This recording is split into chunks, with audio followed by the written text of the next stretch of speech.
جب رسول پاک صلی اللہ علیہ وسلم مکہ سے ہجرت کر کے مدینہ آئے، پہلے سال مختصر طور پر انتظامی امور اور آپس میں بائی بندی بائی چارگی کا سلسلہ قائم فرمایا۔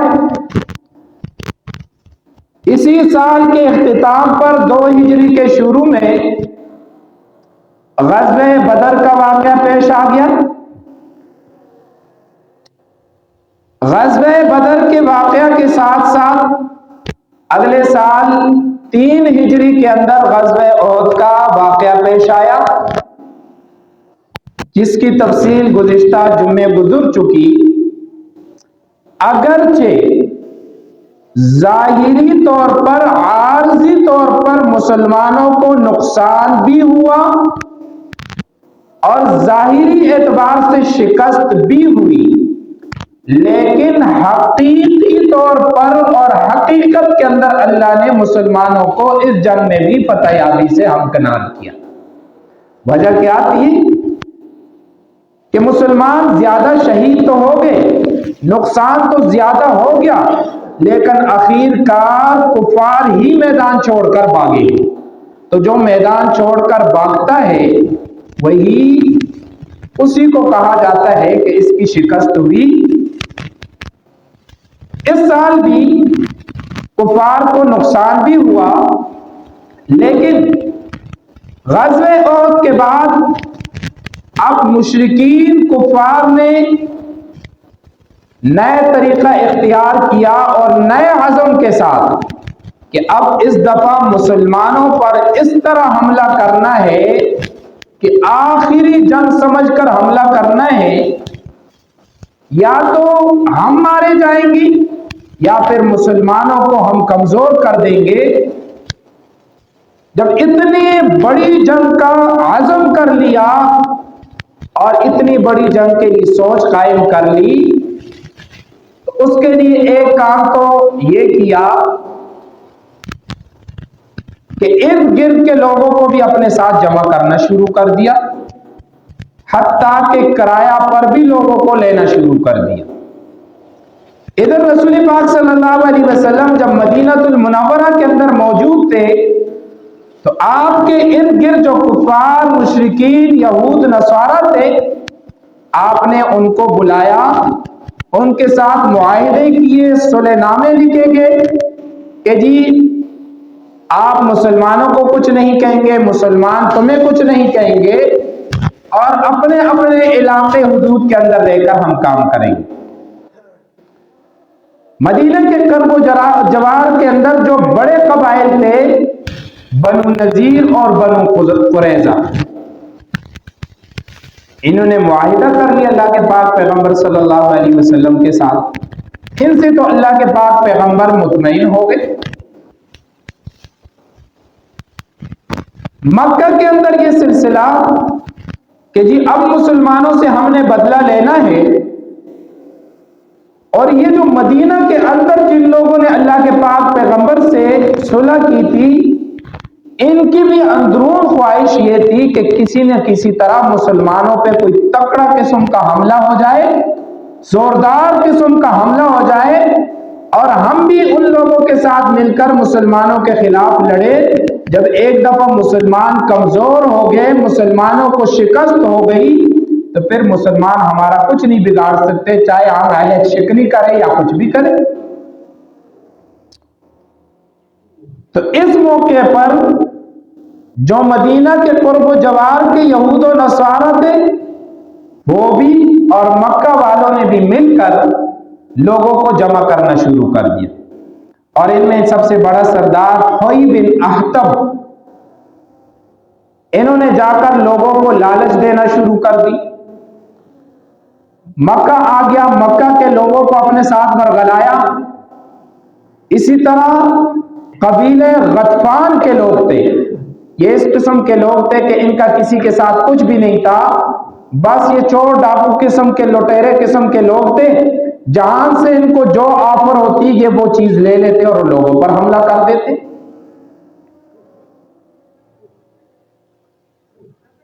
تو ہوئی ابن اخطب، ہوئی بن اخطب، یہ ان کے پاس چلا گیا، ان کو بھی لالچ دی اور ان کو اس حد تک ورغلایا کہ دیکھو جی خیبر کی جو زمین ہے وہاں کے بڑے بڑے باغات کھجوریں ہیں، ان میں سے آدھی چیزیں، آدھی فصل، آدھے پل ہم تمہیں دیں گے۔ اور یہ بہت بڑا سرمایہ، بہت بڑی آفر تھی، یعنی کروڑوں کروڑوں کی آفر تھی ان کے لیے۔ ابتداءً تو راضی نہ ہوئے، لیکن اس کے بعد یہ لوگ بھی راضی ہو گئے کہ جی ہم بھی تمہارے ساتھ مل کر مسلمانوں کے خلاف لڑیں گے۔ مکہ کے لوگ بھی جمع ہو گئے، غطفان کے لوگ بھی جمع ہو گئے، بنو نذیر، بنو قریظہ کے لوگ بھی جمع ہو گئے۔ جب یہ سارے کے سارے جمع ہو کر ان کی ایک جماعت اور ایک گروپ بن گیا تو غزوہ احزاب، احزاب حزب کی جمع ہے، مختلف گروہ جو ایک ساتھ جمع ہو جائے ان کو کہا جاتا ہے۔ اس جنگ کے اندر بھی ہر طرف کے قبائل، چھوٹے بڑے، ساروں کو ملا کر مسلمانوں کے خلاف ورغلایا گیا۔ اس بنا پر اس غزوے کو غزوہ احزاب کہا جاتا ہے، یعنی بہت سارے گروہ، قبیلے جمع ہو کر مسلمانوں کے خلاف پڑے۔ دوسرا نام اس غزوے کا غزوہ خندق بھی آتا ہے۔ خندق کیوں کہتے ہیں اسے؟ اللہ کے پاک پیغمبر صلی اللہ علیہ وسلم کو جب اطلاع ملی کہ یہ سارے مشرکین کفار یہود آپ کے خلاف لڑنے کے لیے تیار ہو چکے ہیں،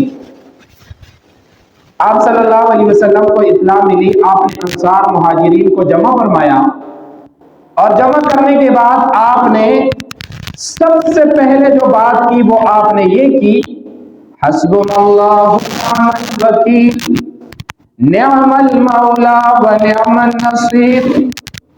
میں اللہ کا پاک پیغمبر، اللہ مجھے وحی کے ذریعے سے بھی بتا سکتے ہیں ہمارے پیغمبر کرنا کیا ہے۔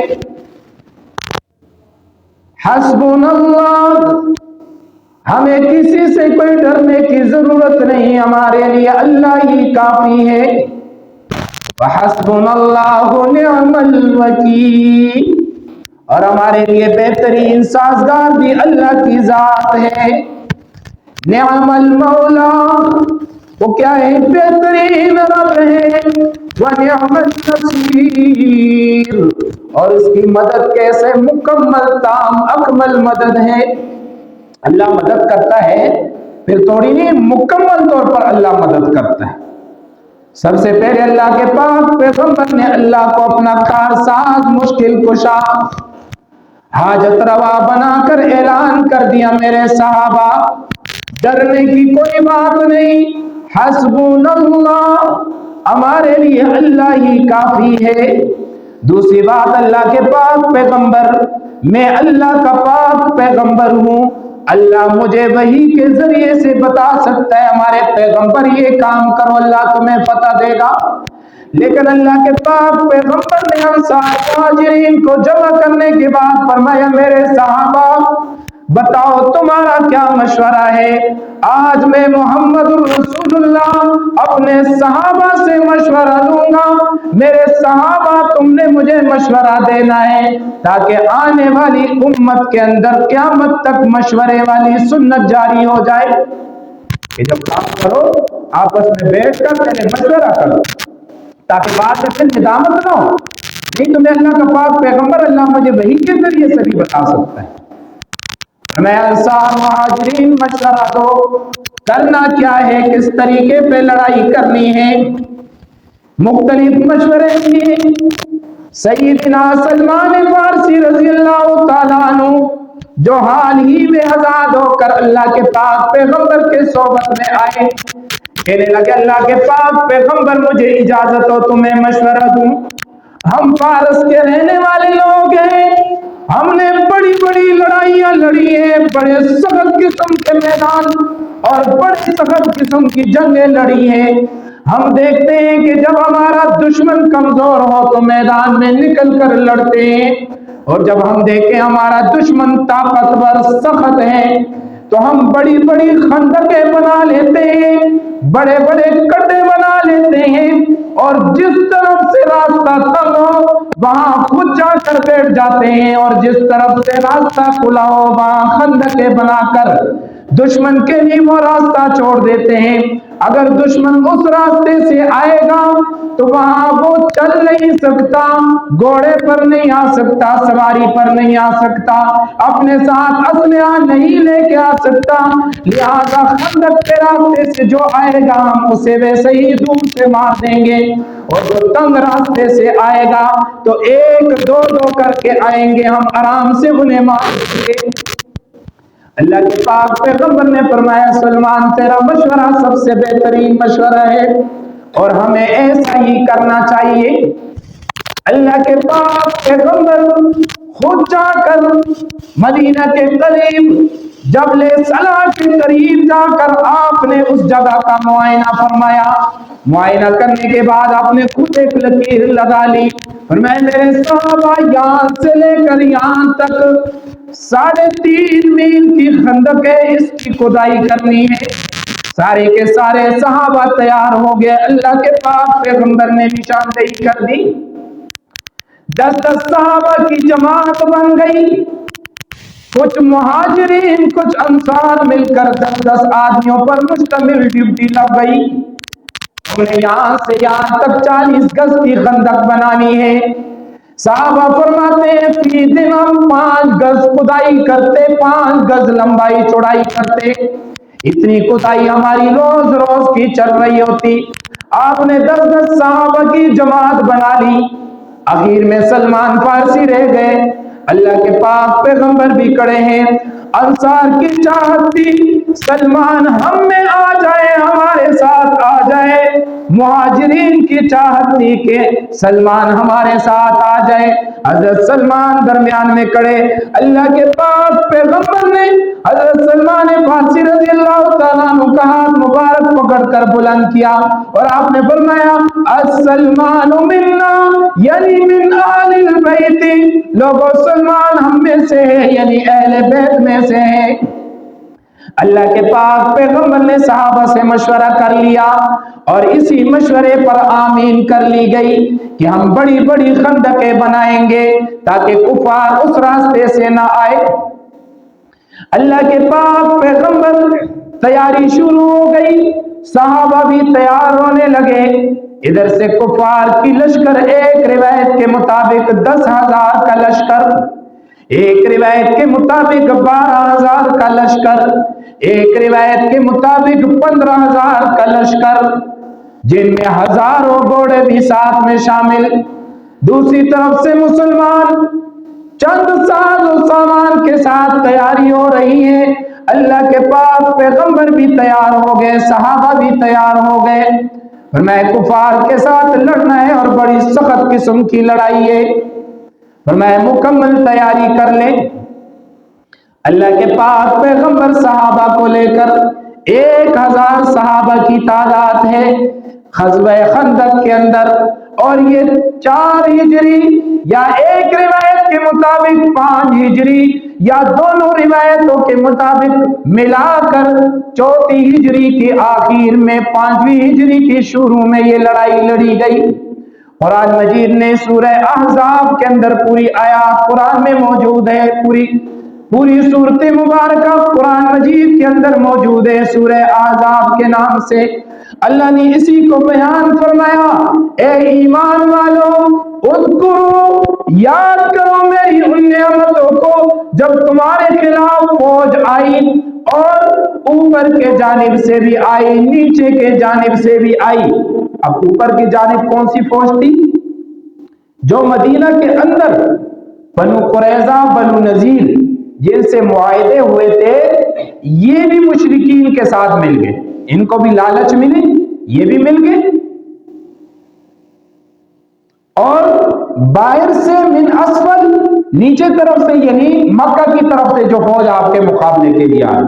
اب درمیان میں مسلمان پھنسے ہوئے، جی ادھر سے بھی حملہ ہو سکتا ہے، ادھر سے بھی ہو سکتا ہے، مشکلات ہیں، بڑی سخت قسم کی مشکلات قرآن مجید کے آیات مبارکہ کے اندر آتے ہیں۔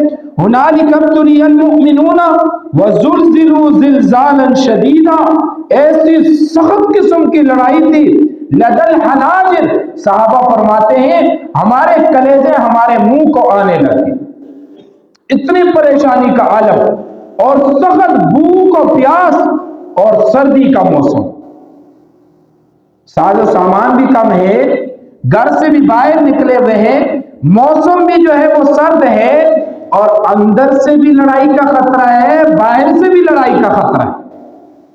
اللہ نے فرمایا ان نعمتوں کو یاد کرو کہ اللہ نے ایسے موقع پر بھی تمہاری مدد فرمائی، اللہ نے ہوا بھیجی، ان کو تباہ و برباد کر کے رکھ دیا، اور ایسی فوج تمہاری مدد کو بھیجی کہ جن کو تم دیکھتے نہیں۔ ورنہ اللہ کے پاک پیغمبر، یہودیوں نے بھی آیت شکنی کر لی، بنو نذیر بنو قریظہ نے بھی آیت شکنی کر لی، قبیلہ غطفان بھی کفار کے ساتھ مل گیا، بڑے شرارتی قسم کے لوگ تھے، بڑے ہی عجیب قسم کے لوگ تھے، ہر موقع پر اللہ کے پاک پیغمبر کو ستایا کرتے۔ فرمایا حضرت امی عائشہ صدیقہ طاہرہ طیبہ فرماتی ہے اللہ کے پاک پیغمبر صلی اللہ علیہ وسلم بیٹھے ہوئے، اتنے میں کچھ کفار آئے، فرمایا السلام علیک یا رسول اللہ، السلام کے معنی تم پر موت ہو، السلام علیک یا رسول اللہ، اللہ کے پاک پیغمبر نے فرمایا وعلیکم السلام، تم پر بھی موت ہو۔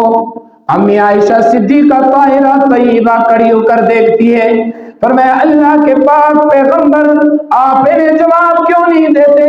حضرت امی عائشہ صدیقہ خود فرماتی ہے وعلیکم السلام ولعنت اللہ، تم پر موت ہو، تم پر اللہ کی لعنت ہو۔ اللہ کے پاک پیغمبر نے فرمایا عائشہ کیا ہو گیا؟ فرمایا اللہ کے پاک پیغمبر آپ دیکھتے نہیں ہیں یہ لوگ آپ کو بد دعا دے رہے ہیں، السلام علیکہ نہیں کہہ رہے ہیں بلکہ کہہ رہے ہیں السلام علیکہ، السلام کے معنی تم پر موت ہو۔ اللہ کے پاک پیغمبر یہ تو بد دعا دے رہے۔ اللہ کے پاک پیغمبر نے فرمایا عائشہ کیوں پریشان ہوتی ہو، میں نے بھی تو بد دعا دے دی، میں نے بھی تو جواب دے دیا وعلیکم السلام، تم پر موت ہو۔ عائشہ یاد رکھ ان کی بد دعا مجھ پیغمبر کے حق میں قبول نہیں ہوتی، لیکن مجھ پیغمبر کی بد دعا ان کے حق میں قبول ہوتی ہے۔ ان کے کہنے سے مجھے کوئی فرق نہیں پڑتا، لیکن میں نے جو کچھ کہا اس کا ضرور ان کو نقصان پہنچے گا۔ اور یہ تھے ہر وقت تلاش میں رہتے کسی نہ کسی طرح اللہ کے پاک پیغمبر کو ستانے کی۔ قرآن مجید کے آیات مبارکہ یا ایھا الذین آمنوا لا تقولوا راعنا وقولوا انظرنا واسمعوا، اللہ کے پاک پیغمبر جب مجلس میں بیٹھتے صحابہ اکرام بڑے ادب احترام کے ساتھ آپ کو یاد فرماتے انظر راعنا، اللہ کے پاک پیغمبر ہمارے طرف توجہ کیجئے، راعنا اللہ کے پاک پیغمبر ہمارے طرف بھی دیکھیے، راعنا ہماری رعایت بھی کیجئے، ہماری بات بھی سن لیجئے۔ ادب احترام کے ساتھ صحابہ یہ الفاظ استعمال کیا کرتے، راعنا کے معنی ہوتے ہیں آپ، راعنا کے معنی ہوتے ہیں آپ ہماری رعایت کیجئے، ہماری طرف متوجہ ہو کر ہماری بات بھی سن لیجئے۔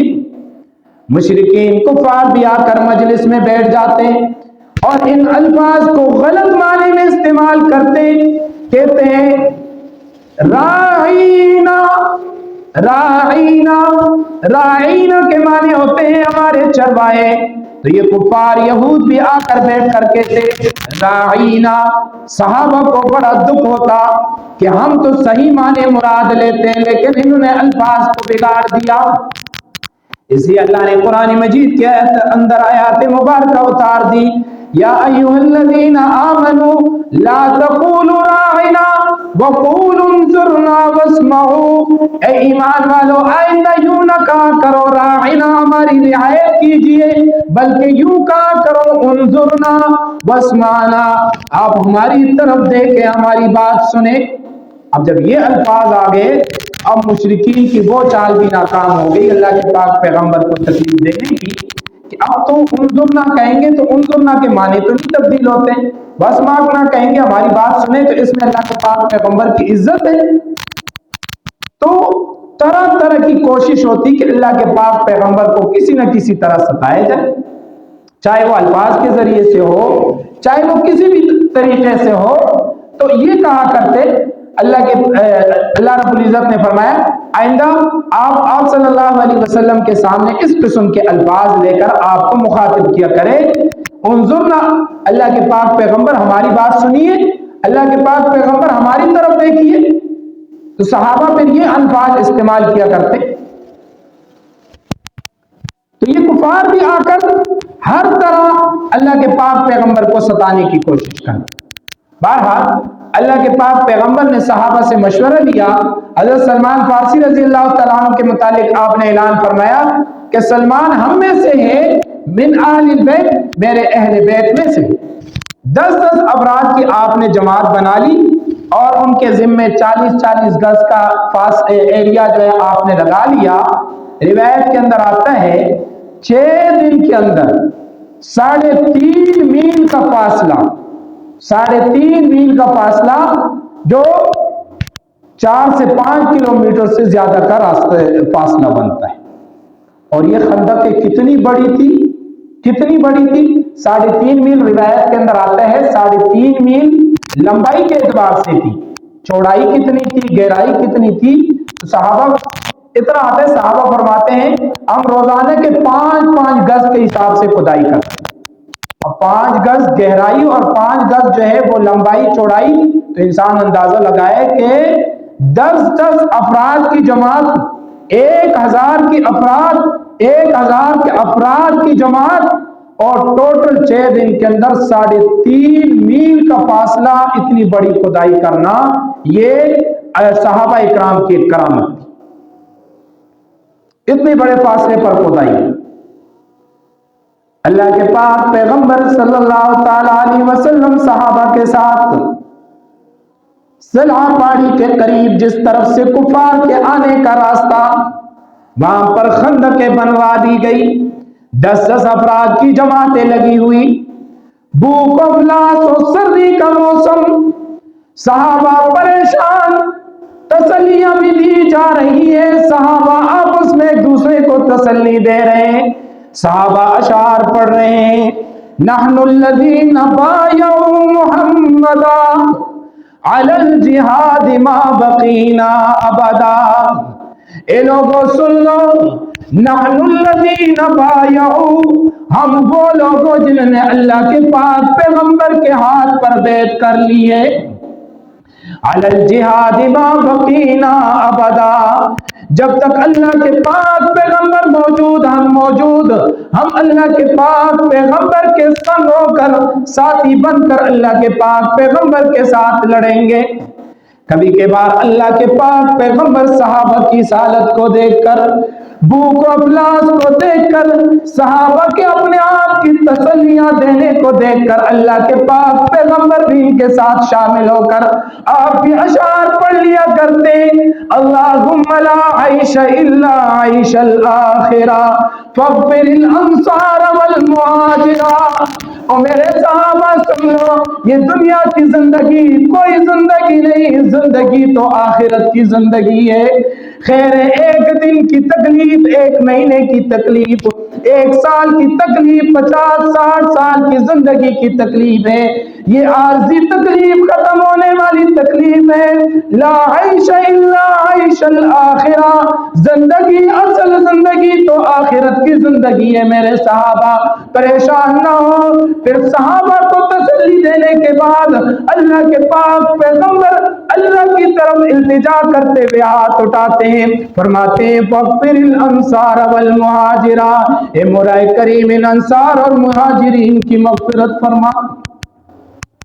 اسی اللہ کے پاک پیغمبر نے فرمایا اصحابی کالنجوم فَبِأَيِّهِمْ اقْتَدَيْتُمْ اهْتَدَيْتُمْ، میرے صحابہ ستاروں کے مانند ہے، جس کی بھی اقتدا کرو گے تم کامیابی کے راستے پر چلو گے۔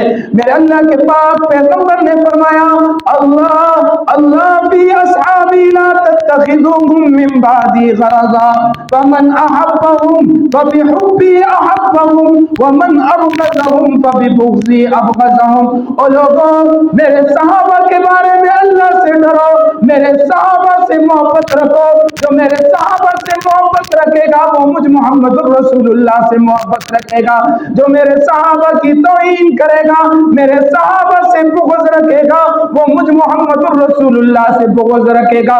دنیا کا اصول، دنیا کا قانون، دنیا کا طریقہ کار یہ ہے کہ جس انسان کے دوست ہو، جس انسان کے یار ہو، وہ انسان کہتا ہے مجھ سے دوستی رکھنی ہے تو یہ میرے یار دوست ہیں، ان سے بھی وفا کرنی پڑے گی۔ اگر میرے دوستوں کی تو توہین کرے گا، میرے یاروں کی تو ناقدری کرے گا تو میں تیری کوئی قدر نہیں کروں گا۔ اگر اللہ کے پاک پیغمبر کی قدر کرنی ہے، محبت کرنی ہے تو صحابہ سے محبت کرنی پڑے گی۔ آپ صلی اللہ تعالی علیہ وسلم بھی صحابہ کو تسلی دے رہے ہیں اور ساتھ ساتھ میں یہ اشعار پڑھ رہے ہیں، اللہم لا عیش الا عیش الآخرہ۔ اللہ کے پاک پیغمبر فرما رہے ہیں، صحابہ فرما رہے ہیں، لولا اہتدینا، اگر اللہ کی ذات ہمیں ہدایت نہ دیتی میرے صحابہ ہم کبھی نماز نہ پڑھتے۔ یہ تو ایمان والے کی شان ہے، ایمان والے کی قدر ہے۔ اگر ایمان والا نماز پڑھتا ہے، صدقہ دیتا ہے، خیرات دیتا ہے، روزہ رکھتا ہے، حج کرتا ہے، وہ تب صدقہ دیتا ہے، تب نماز پڑھتا ہے، تب حج کرتا ہے جب اللہ اسے ہدایت سے نوازتا ہے۔ اللہ محبت کرتا ہے تو تب ایمان والے یہ اعمال کرتے ہیں۔ اس لیے تو اللہ کے پاک پیغمبر نے فرمایا کہ اگر اللہ ہمیں ہدایت نہ دیتا تو ہم نماز بھی نہ پڑھتے۔ تو مسلمان کا بھی یہ عقیدہ، اللہ ہم سے محبت نہ کرتا تو ہم مسجد میں نہ آتے۔ اللہ محبت کرتا ہے تو تبھی تو ہم مسجد میں آتے ہیں، اللہ کے سامنے سر جھکاتے ہیں۔ اللہ محبت کرتا ہے تو تبھی تو قرآن کو پڑھتے ہیں، اللہ محبت کرتا ہے تبھی تو روزے رکھتے ہیں، اللہ محبت کرتا ہے تبھی تو قربانی حج ادا کرتے ہیں۔ اللہ محبت نہ کرے ہم کوئی عمل بھی نہیں کر سکتے۔ فرمایا اللہم لا عیش الا عیش الآخرہ۔ صحابہ کو تسلی دی جا رہی ہے، اللہ کے پاک پیغمبر صحابہ کو تسلی دے رہے ہیں۔ فرمایا سارے کے سارے صحابہ لگے ہوئے ہیں۔ اللہ کے پاک پیغمبر صحابی رسول فرماتے ہیں اللہ کی قسم میں نے اللہ کے پاک پیغمبر کو دیکھا، کپڑے کم ہونے کی وجہ سے آپ کی پیٹھ بھی سامنے تھی، آپ کا پیٹ بھی سامنے تھا، لیکن اللہ کی قسم دھول لگ کے اللہ کے پاک پیغمبر کی نہ کمر نظر آ رہی تھی نہ پیٹ نظر آ رہا تھا، اتنی دور اللہ کے پاک پیغمبر کے پیٹ پر تھی۔ فرمایا ہم نے صحابہ کو دیکھا۔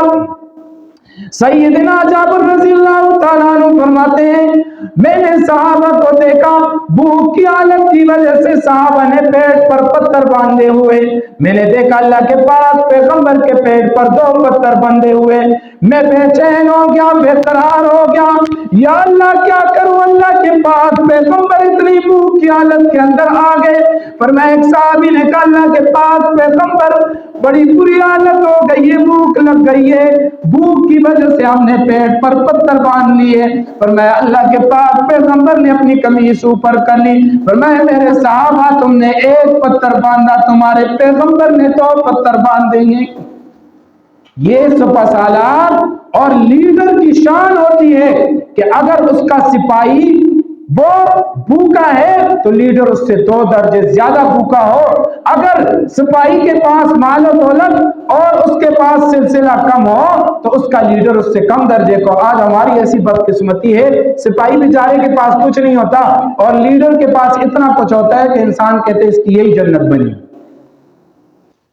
تبھی تو کامیابی بھی نہیں ملتی۔